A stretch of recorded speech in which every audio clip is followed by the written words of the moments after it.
Rowe with the Shape-Shifting Reality podcast. Also working with Debbie Dashinger from the Dare to Dream podcast. This is part of our ongoing series with some of the leadership of Rythmia.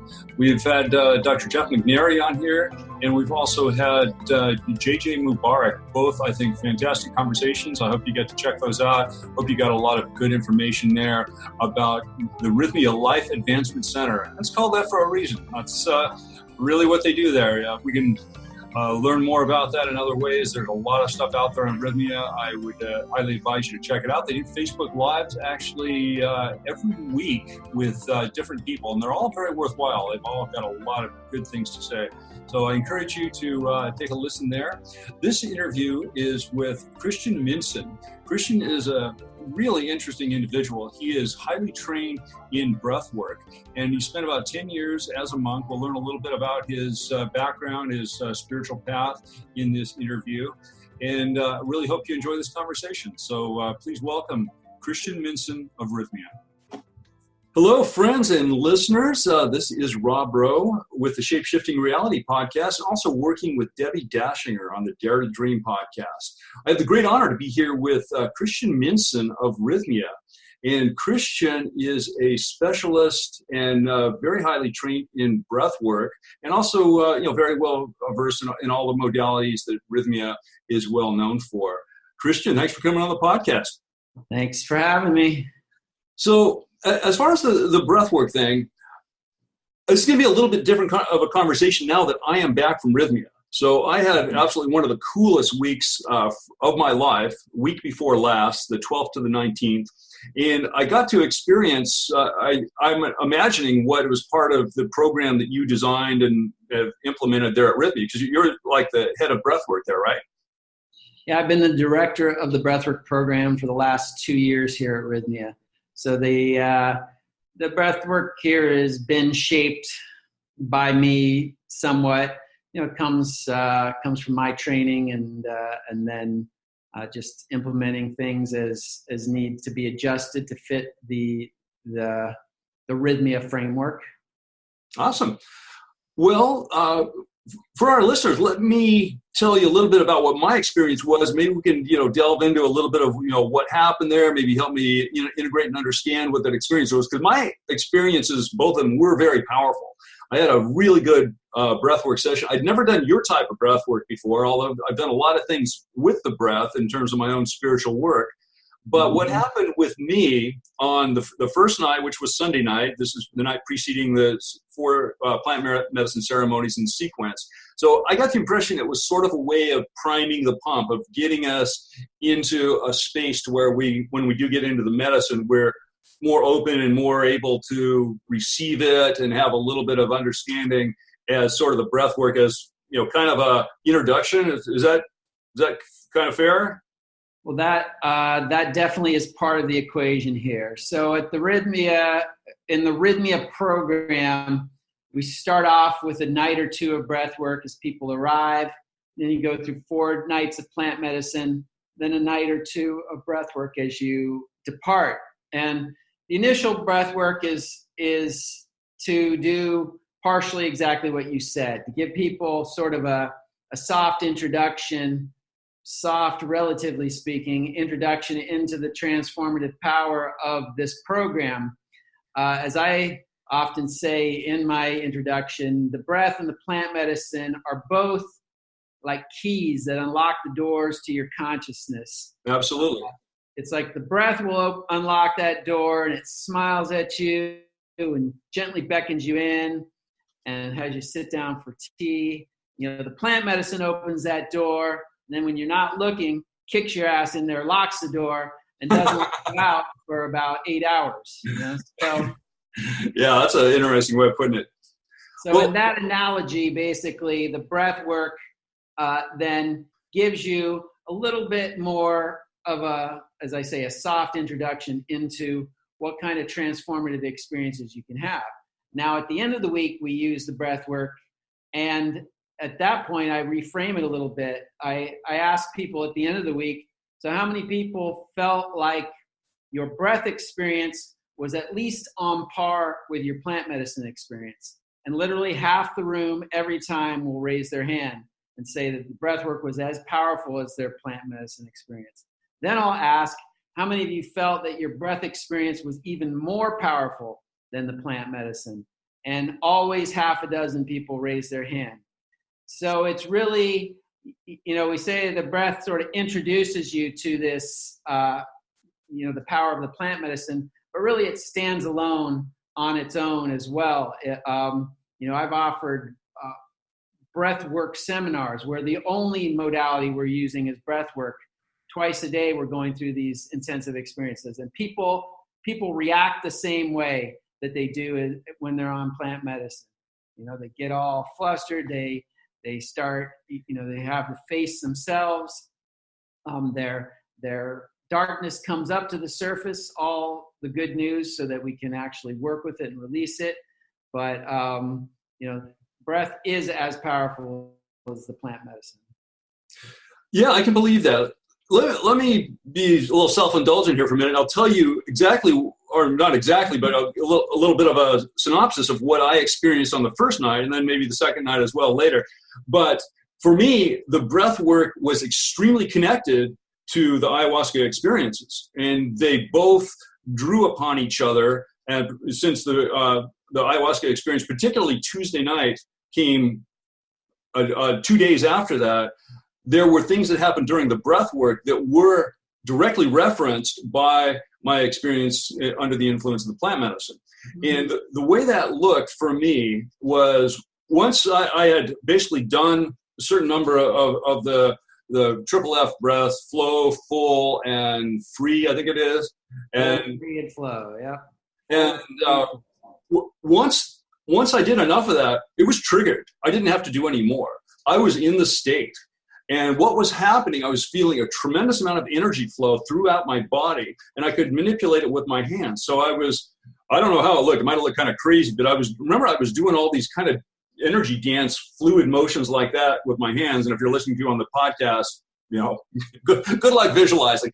But I would hold my hands maybe a few inches apart, and it would create a corridor.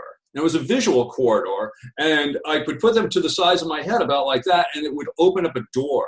And through that door would come very interesting things. Perhaps a jaguar, perhaps a wolf, perhaps a human face that kind of equates to some of the ayahuasca art we see, where the goddess herself is depicted as a beautiful woman, maybe dressed in robes or vines or that sort of thing, draped in, some shamanistic accoutrements, feathers, beads, and so on. So I could bring those visions with some amount of direction. There was some spontaneity to it, but there was also some things that I I want to see a little more of this, bring this to me. Very powerful experience. You find people experiencing that type of thing much, or is it just me? Just you. No, of course. That's exactly the kind of experience that people have by and large. I mean, the experience is varied in the details, but basically it's an energetic experience. We're working directly with the life force energy. It's the life force energy, or prana, that's imbued in oxygen. That is the medicine we're working with in this breathwork process. So in plant medicine, you're actually working with a liquid substance that's derived from plants and vines. But in breathwork, you're working with the medicine, but the medicine is the energy of life itself, the fundamental unit of life that that has sparked us to be conscious, to be mobile, to be feeling beings, as opposed to just inert lumps of clay. So we're working with our original medicine in this, and it's no wonder that the experiences can be so profound. What's also interesting is that it's been shown that deep diaphragmatic and circular breathing can actually promote DMT to be released into the body system. Now, DMT is the chemical which is the active ingredient in ayahuasca.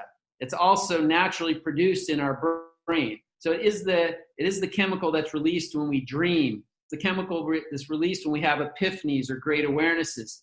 So through this breathing, we're actually bringing DMT into our system.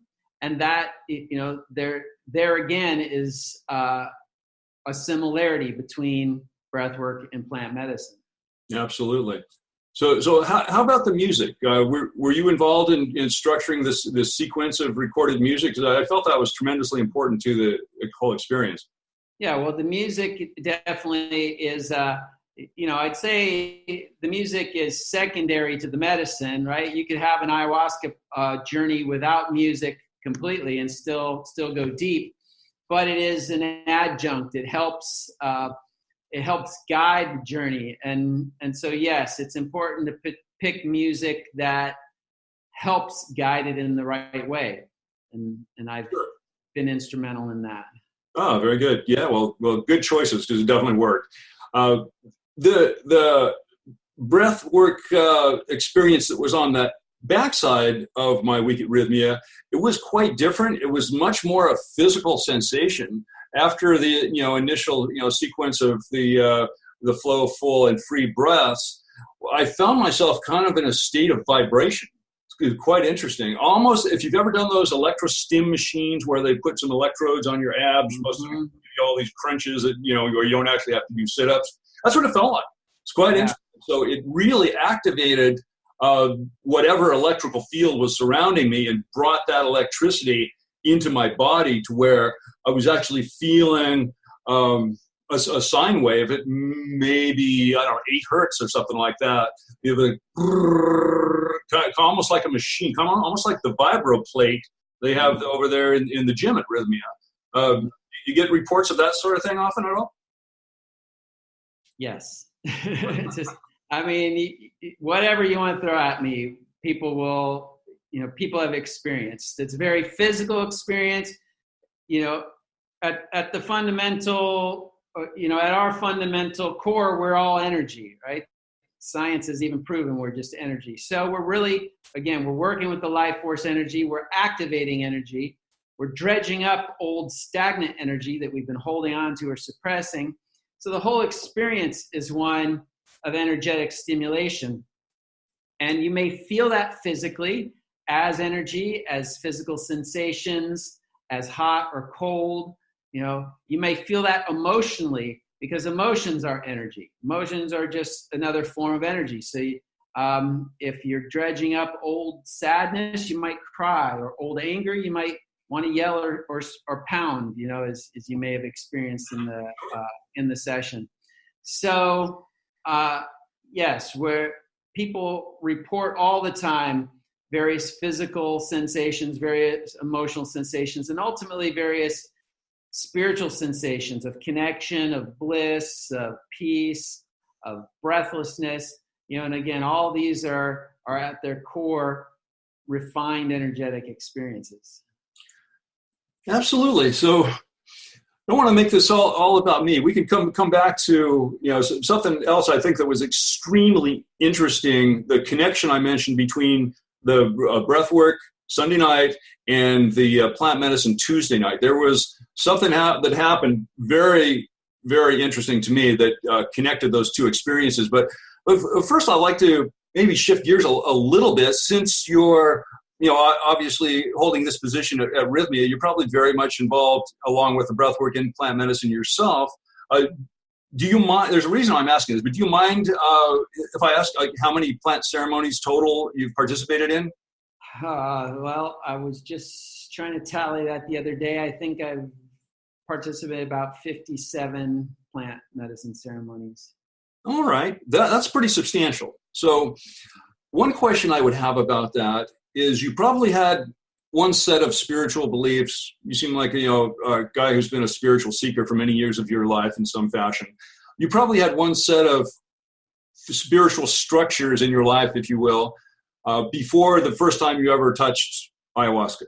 And you probably have a different set of spiritual structures in your life now. Can you tell our listeners a little bit how your own personal spirituality may have evolved from that point to this point?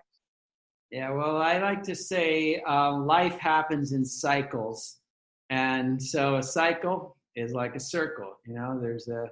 It just keeps going around and around. Now, ideally, it keeps going around, and as it goes around, you're going up in a whole nother cycle. But for my life, yeah, I actually, my whole spiritual path was awakened through the experience of psychedelic medicine early in my life, around the last year of high school. Mm-hmm. And I'd have like what I'd call a God awakening experience, and looking into the sky, the clear blue sky, not a cloud in the sky, and on medicine, I was looking up, and in that moment, I felt God talking to me.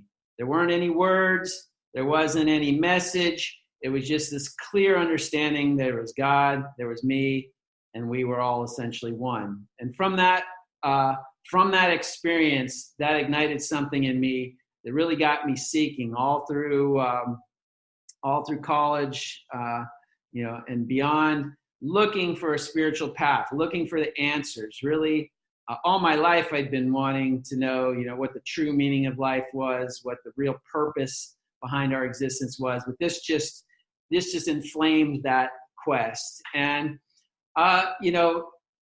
it led me to the path of a spiritual master named Paramahansa Yogananda, who wrote the book Autobiography of a Yogi, a spiritual classic that many people have started their spiritual journeys with, and it's led them deeper into their own spiritual path.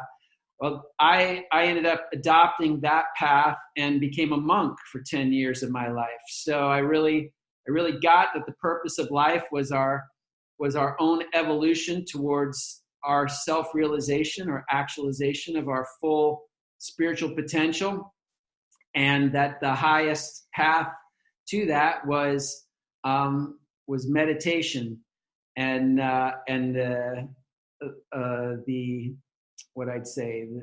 accompanying lifestyle points that help support that path.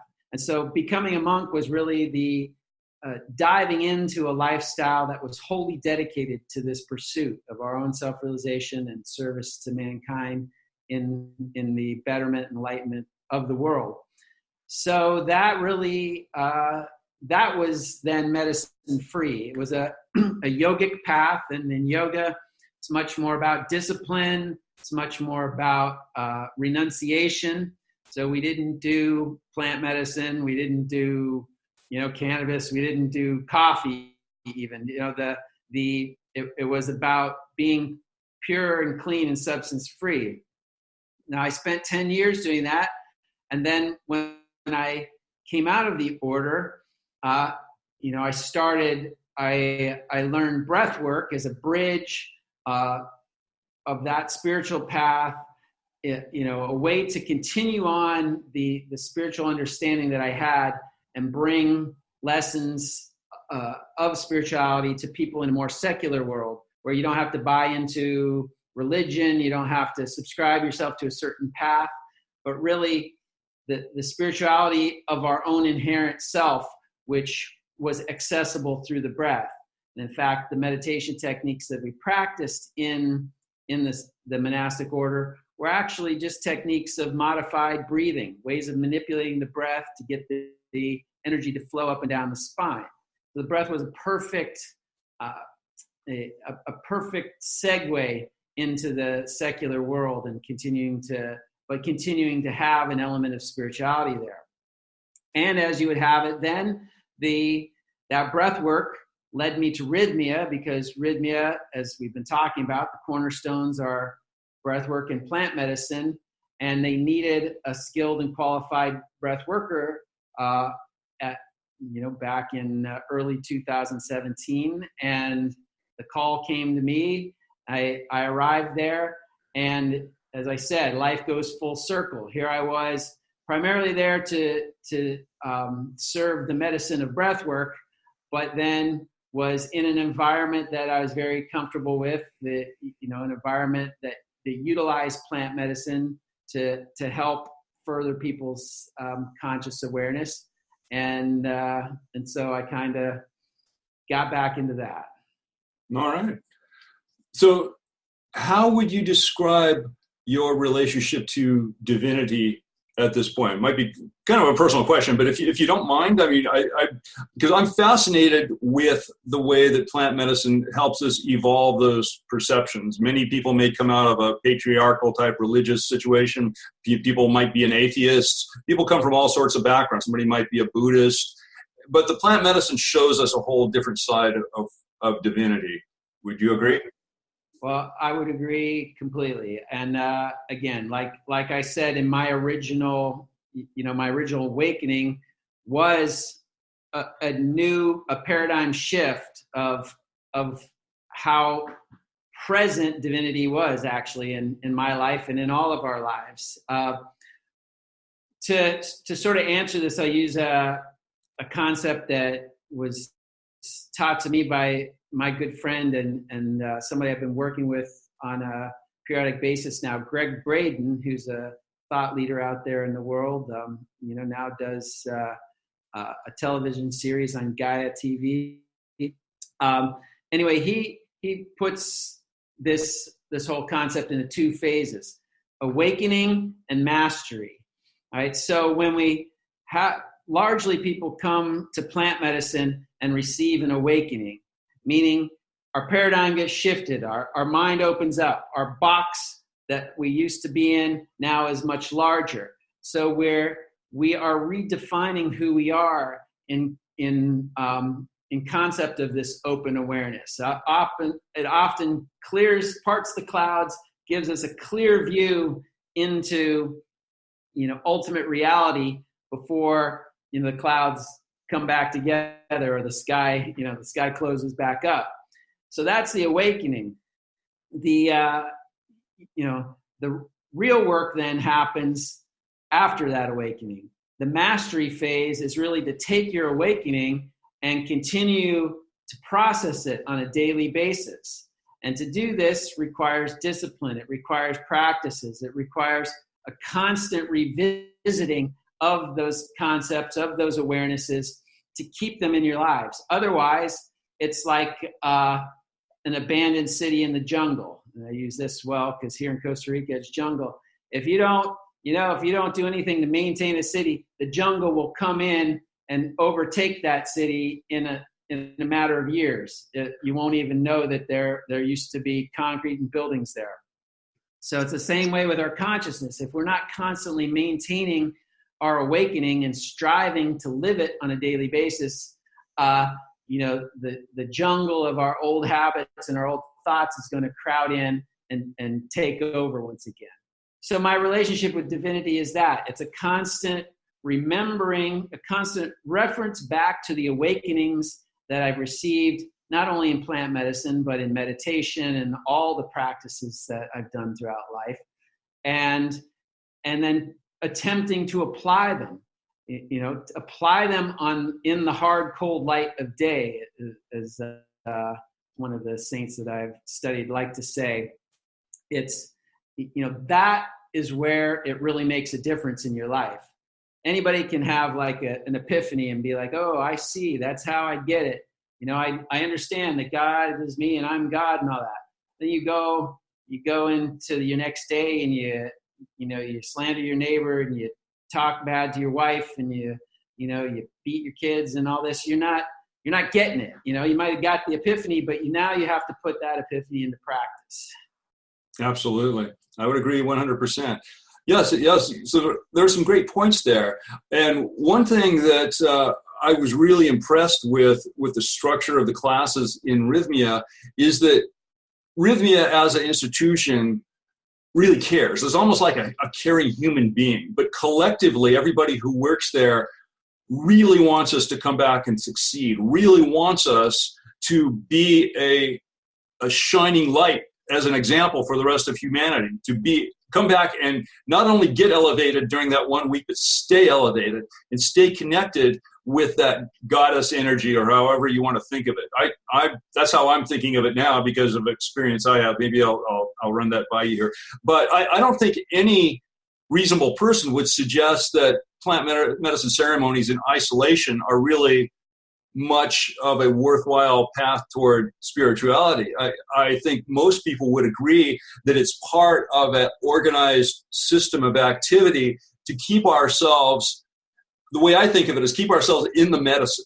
It doesn't mean that we're constantly hallucinating, but for me, being in the medicine, that actually just that those 4 words came to me in a dream night before last. I was dreaming about some of my time there at Rythmia, and it's like the goddess left me with this message saying, Rob, be in the medicine. And for what that means to me is every breath I take, every step I take walking around, I have my guides with me, I have my companions, I have the goddess of, represented by the feminine energy of ayahuasca itself, which most people would agree is indeed a feminine type of spirit. I feel all of those things with me constantly. And then as I continue to eat food very much in the vein of Rythmia, I actually end up getting Meg's cookbook. So I'm using a lot of the same food. I'm listening to some of the same music. There's all of these plant medicine-based playlists out there on YouTube, etc. And I'm using those influences to basically just be in the medicine throughout my life. Even when I'm at my job doing, secular, hardcore, financial type of work, there's a part of me that always will remember about what I experienced at Rythmia, that is, be in the medicine, be relaxed, be connected to your spiritual self. So any of our listeners, most of our listeners, I think, know something about Rythmia already. Either they've already been or they're thinking about coming. So what I'd like to say to all the people that are thinking about coming is that this is not a one-shot thing. This is a system of training that sets us up, or is designed to set us up for absolute success in going out in the world to maintain calmness, to maintain an elevated vibration, to maintain kindness and compassion throughout our lives. So really want to honor the entire organization, all your colleagues for that, particularly the 4 main shamans. That's like a whole other subject. Brad, Leo, Sarah, and Christian, the work those folks did, particularly on Thursday night, was absolutely amazing. So you folks have a whole system there of each component of it being very purposeful. So there's really no fluff. My sense is that every part of the whole system you folks have designed has had a lot of thought behind it, and it's therefore a very important purpose to give your guests something they can go back home with and make it a permanent part of their lives. Well, let me say that you're right on there, and that your phrase, to stay in the medicine, so to speak, is exactly what I'm saying when I talk about mastery, right? We have the awakening, and like I said, any isolated ayahuasca experience may give you a temporary insight and all that, but our mind has a way of crowding back in if we don't have tools and we don't have support for keeping ourselves aligned with what just expanded, right? If it doesn't stay expanded, it will contract again. And that's what the program at Rythmia really is uniquely designed, not only to give you the experience of the ayahuasca, but also to support you in that experience. Plenty of people to talk to debrief, to make sense of your downloads, to, as a support network to lean on when you've had a rough night, which sometimes facing our inner darkness can be rough. And that's the good news ultimately, but it takes some fortitude, and it's great to have people to rely on. And a path. What are we supposed to do with this information? How are we supposed to move forward here? How do we reshape the way we're thinking to be able to include this new information? And that's all about what the Rythmia program is designed to do. And you mentioned about the people. I just want to touch on that I think it is the folks here at Rythmia that is the special ingredient, the secret sauce, if you will. Absolutely. There's something, and we could say, I mean, I've been here since close to the beginning, and I've watched how that the personnel has developed. And we could say on some level that Jerry maybe got lucky with how he also prides himself in being a good eye for picking out people. But I would say that this is the hallmark of something that really is here to stay, something that is divinely ordained versus a business that comes up that happens to use, spiritual or non-traditional ways of creating experiences and making money. But this is really, the people that have drawn here, to me, really shows that this place and this experience has some sort of higher, hats off to it. Somebody from above is taking care of this place and looking after it and bringing the people in that make it the quality experience that it is. And there's, I can't see any other explanation than a little bit of divine assistance in that realm. Absolutely. Yeah, I'm with you on that. That kind of brings up another thing I was wanting to explore with you a little bit. People use the term, the plants want to expand, the plants want to spread, the plants want to get their word out. So this is like a couple different things. One direction I wanted to take it is what are you seeing as far as the expansion? We're going into the United States. We're definitely in Africa with ayahuasca. I don't know about India, China, Japan. There's a cultural context to the ceremonies that obviously comes from the heart of Amazonia. But already, I'm no expert, but I see that with some of the ceremonies taking place around LA, we have different types of music. I was at one where there's a didgeridoo being used from Australia. There was Mongolian throat singing. The heart of the guidance comes from the traditions, but there were other elements moving in. So that would be one part of it. And then the other part of it, when we talk about divinity, it was Dr. Jeff that had a really interesting little Facebook Live a couple of weeks ago. And he talked about basically three types of perceptions of who or what the plant spirits actually are. One might say that the plant spirits have their own personality. They have their own intelligence that we interact with when we consume, almost like you might consider like a communion or sacrament. Others, another perspective, not that any one is true or false, is that it functions as a bridge to divinity. So one might be talking to the goddess, the feminine energy supreme in the entire universe. Many people report that, including me. That was the experience I had. I wanted to run by it. And then also, people will talk about a connection to our higher selves. So that maybe what we're communicating with is our oversoul, or that part of ourselves that is on sort of the branch of connection that goes up to other dimensions and goes up to divinity at some point.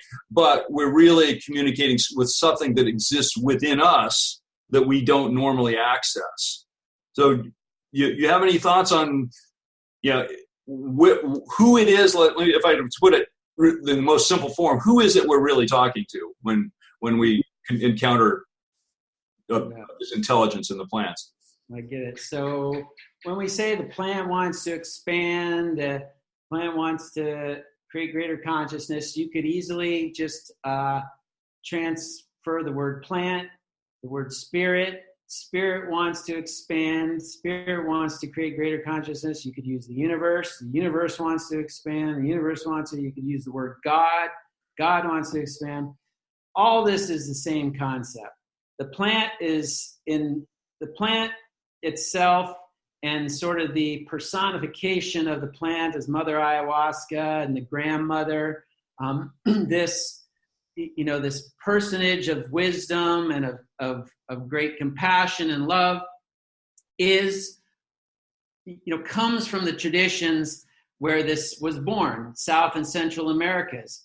For millennia, people have been using, shamans have been using this medicine as a connective element to our higher self, to spirit, to God. This is because it's a much more earth-based culture, and as an earth-based culture, they relate to the plants, they relate to the animals, totem animals, they relate to the physicality of the earth. You go to, like, where I was a monk, which was a yogic order from India or the East, and it's much more of a, there's a lot more, there's a different context to it. It's more celestial, and much more about the gods and the the pantheon of all these different gods and such. Again, just ways to conceive of divine energy. And as my spiritual teacher would say, God or the universe or spirit will come to you in the form that is most dear or recognizable to you. So when people come here to Rythmia, a lot of people don't have a spiritual path, so they naturally gravitate to this Mother Ayahuasca or this idea of the grandmother. People who do, if they're Christian in their path, they may receive visions or insights through their Christian filter. So they may see Christ, or they may see Mother Mary, or whoever is in their field. If it's somebody who's a Hindu or a Buddhist, you might see Krishna, or you might see the Buddha, or some other form that is relatable to them, because that's already in their consciousness. So it's like a medium, as they often say, God or spirit couldn't present itself to us in full form because it would just be too much for us to be able to take. So they come to us in forms that we're able to digest, essentially.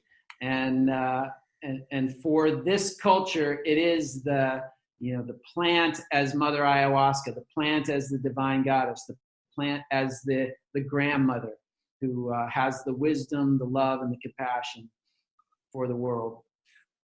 That makes a lot of sense. It's it's not really that different from what I learned in Sunday school. I mean, God knows all, and God knows you as an individual, and every person as an individual, and what it is we need. The difference here is that nobody's asking anybody to take anything on faith. Right. Nobody's saying believe this because it's in the Bible. We're saying that God is one specific type of God. God is what he, she, it, the energy is to each individual, and it's not circumscribed to any particular mentality of how it should be. And in fact, the ayahuasca experience pretty much blows that out of people's minds a lot of times, because it gives you a visceral experience of divinity that's a lot different from your textbook learning about what divinity is supposed to be. Absolutely. Yeah, one thing I'm kind of curious about, so I'm kind of assuming that you probably, have your finger on the pulse a little bit, being who you are, where you are, of what the bigger picture might be like, worldwide. I can't say I know for a fact, but I've heard that in, say, San Francisco alone, there are about 200 ceremonies every weekend. That might even be higher now. I personally know of a number of very respectable facilitators in LA, and I get emails all the time saying, "Hey, you want to join us 2 weeks from now?" That sort of thing, New Year's Eve, whatever. So what are you seeing as far as sort of the big picture? Do you see the plants wanting to make a worldwide impact? Do you see people in other countries? I know we had people from Sweden, from England, from Ireland 2 weeks ago. Are you seeing an impact worldwide, or what does that look like to you from your standpoint, as far as the bigger picture of what people are doing with plant ceremonies? Well, taking a step back, even one step further to see the bigger picture, that the world is on an evolutionary upturn. So we are in a cycle, if you will, mm-hmm. that is an upward evolution. So spirit itself is calling from within people to become more known, to become more expressed, to become more embodied on this earthly physical plane. What form that takes is varied, and plant medicine is definitely one of the forms that it is taking to help bring about this evolution of consciousness and awareness. So indeed, we're seeing more awareness around plant medicine, more curiosity, more people trying it, and Rythmia definitely is a cornerstone in that movement. I really think that Rythmia isn't the originator of plant medicine, but it is a high-profile entity, a safe space on the planet that people can look to and feel comfortable with, understanding that, there's places that honor this medicine with reverence and with safety and with comfort and all the things that I'm used to needing. So I think I can trust this now, so the plant medicine definitely is showing up all over the world. It's, some people have been doing it, like we said, the shamans have been doing it for millennia. So it's been around a heck of a long time. Many people have been doing it on individual levels well before Rythmia existed. Other people are starting to do this now that there's a wave catching on. More people are cropping up. I would just caution people in choosing where to go or how to experience it with, the statement you said earlier is that, one or two off the cuff ayahuasca experiences won't necessarily produce lasting change or awarenesses in people. And indeed, a lot of times that's what you get. If you go to somebody who's doing it for the weekend, you might get two experiences and then you're thrust back out in the world. There is not a support network. There isn't a path or an understanding of how you're supposed to manage yourself once you've, it's like you've blown open your mind and now your reality shifted. How do you reintegrate back into what you used to know as the world with this whole new paradigm in your and framework in your mind? So it's important to understand that the experience itself is much greater than just experiencing the plant medicine in a ceremony night. How do you see Rythmia taking part in this expansion? Is there sort of a future roadmap of maybe there being more Rythmias, or maybe introducing different types? Because I don't know Jerry personally, but I've watched all of his stuff. I honor Jerry heavily for his applying his business experience to spiritual endeavor, and I get the feeling he's not a guy who sits still and it creates something. This is wonderful. Now I'm going to rest on my laurels and this be it. I'm sure that there have been conversations about where does Rythmia go next? What is the next maybe year or two look like for Rythmia? If you could give us maybe a little bit of a roadmap. Well, let's just say there will be bigger Rythmia and there will be more Rythmias. Great. What the timetable is the it's largely up to the spirit, and the plant is guiding.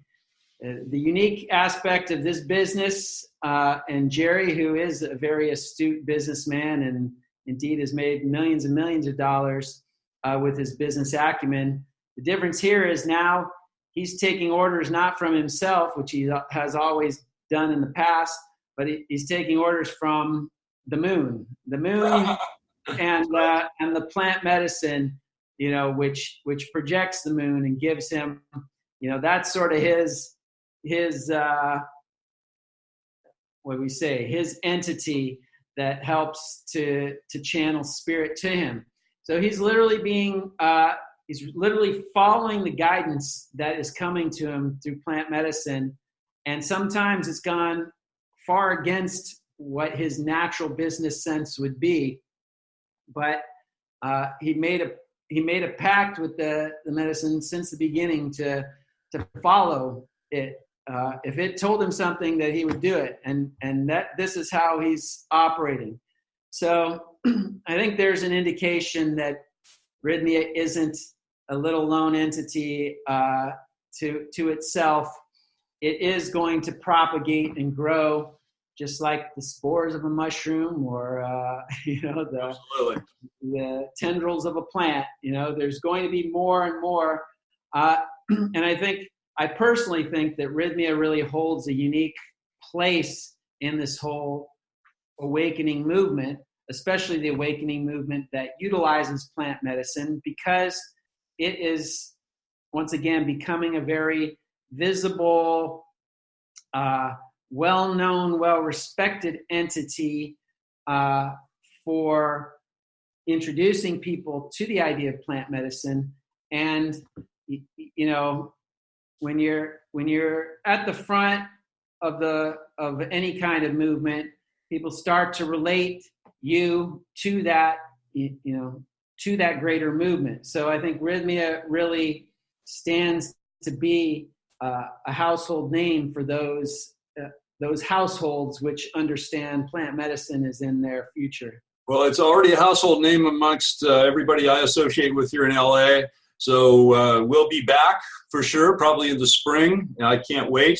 It's kind of like going on the most beautiful place I've ever visited, and you can't wait to get back there. So Deb and I will definitely be back, and hopefully we can hang out with all of our people we consider our good friends there, and we will be bringing some of our friends. So you've covered a lot. I really, really appreciate your time. This has just been a phenomenal conversation. So honor you for everything you've shared here. Any closing words before we wrap up?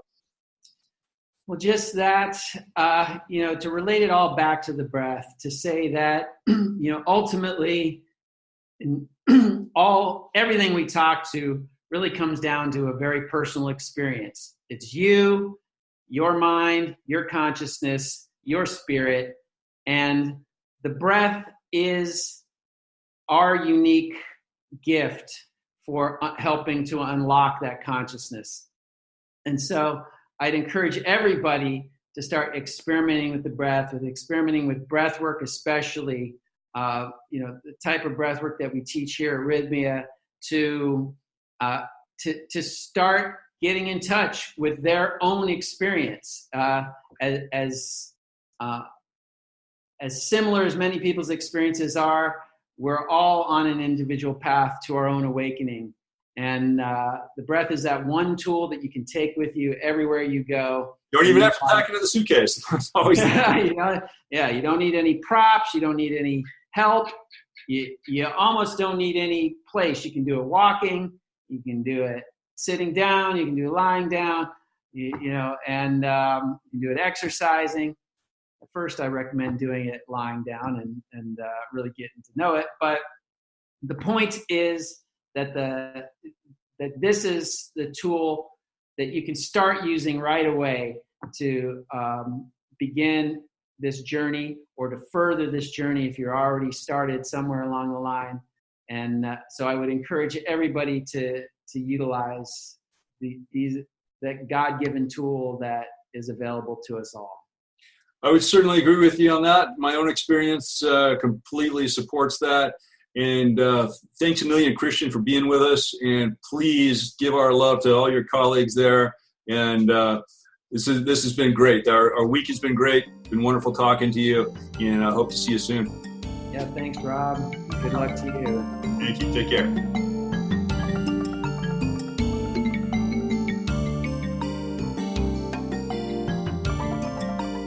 Well, I hope you guys enjoyed that conversation. Again, this is Rowe of the Shape-Shifting Reality Podcast. Also working with Debbie Dashinger of the Dare to Dream Podcast. This will appear both places. And if you like this conversation, please leave us a 5-star review, maybe throw a comment there under YouTube. All of these things help create visibility for this show and the ideas that we discuss here for the community at large. And we'd really appreciate that a lot. We are on Spreaker, we are on Apple Podcasts, Google Podcasts, all the usual places. So let's get the word out, guys, that we're really striving to do some good things, have some conversations with some brilliant people, and we really hope you enjoy it. And thank you very much for your support.